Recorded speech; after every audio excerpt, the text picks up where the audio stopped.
Now I want to go over the booklet for Medina. In this booklet, again, it's got 8 parts.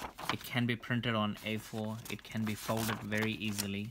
It doesn't need a complicated printer. And it covers, a lot of the important du'as for Medina.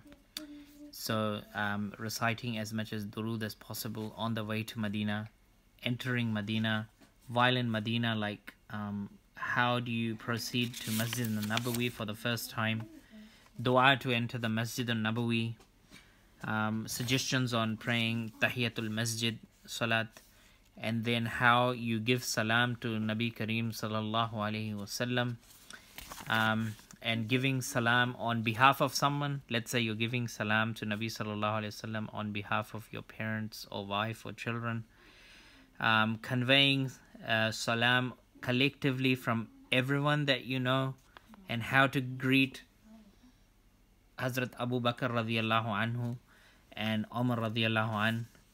And it also this is the dua for Jannatul Baqi, and how to give salam to Uthman radiyallahu anhu, who's resting in Jannatul Baqi.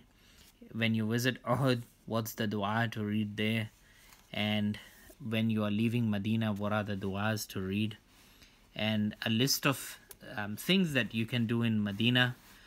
For example, one of the most important is to performing all of your farz salat with jama'ah, reciting a lot of durood, Quran, trying complete the Quran, avoiding all the prohibited and disliked acts, spending as much as time in the masjid, making niyat of nafl itiqaf, and reciting the salam at Nabi sallallahu alaihi wasallam's grave, giving as much sadaqah as possible, fasting if you can, and basically strong intentions that not to perform sins in future.